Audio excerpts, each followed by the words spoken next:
and go. What were some of your challenges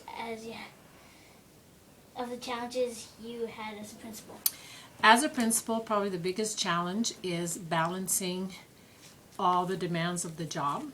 As an example, this morning I had 4 groups of students wanting to interview me, but I had to get the EQAO box ready to go, make sure everything was together, phone the company to come pick them up, and I had all these people asking me to do things. So sometimes just being able to do everything at the right time is a big challenge.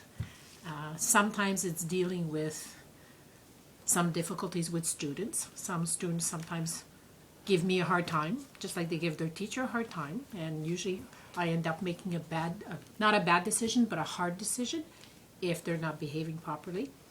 And I'm usually the last person before they go home, right? So they sometimes have to understand that once I've decided that enough is enough, they need to go home. And sometimes I find that hard, because I always want to give students a chance to fix the mistakes that they've made.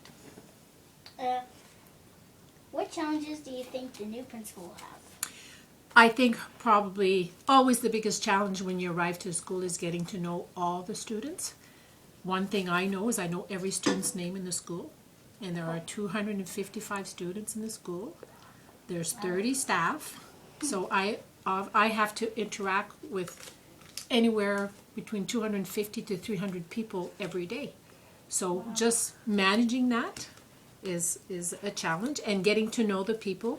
And for Mrs. Tranter, it's going to be to get to know the students and just understanding how the school works. The first year in a school as a new principal, you have to learn a lot, but then every year is better. This is my 4th year here, so now I'm quite comfortable.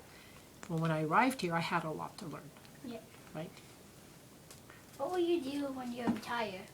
Well, in September, I've planned a trip with my husband to China. Wow. We leave on September 8th, and we're going to be in China for 16 days. And then on the 23rd of September, I have a sister who lives in India, in New Delhi. So we're going to fly over to New Delhi and spend a week with her, and then fly back to Shanghai, China, and then fly home. So September will be a busy month for traveling. After that, I'm going to take some time off and just relax. And I don't know. I hope to do a lot of things that right now I don't have a lot of time for. I like to read a lot. I like to garden a lot. I have some dogs that I have to walk every day, and right now my husband does the walking every day, twice a day, and I do it on the weekends. We like to snowshoe in the wintertime, so I hope to do that every day, and just keeping more fit and healthier. So that's my goal, is to be happy and healthier and just have time to do the things that I don't have time right now. Why are you retired? Well, I think there comes a time where you think as a person that you've done everything you can in a school, and I'm tired. And I'm getting old, as you can see from my gray hair.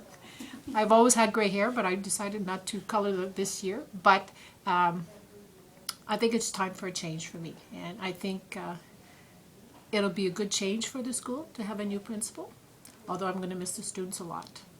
And I'm going to miss the staff a lot. I think it's time to move on. And my husband has been retired for 5 years, and he's been waiting for me to decide to retire so that we can travel more and do things together. So that's one of the biggest reasons. Did you work at any other school? I have. I started my career at Dr. Carruthers. I worked there for 11 years. I was a grade 7 and 8 French teacher. I taught French in an immersion school. Then I was vice principal there for 1 year. Then I was principal at Phelps Central School for 2 years.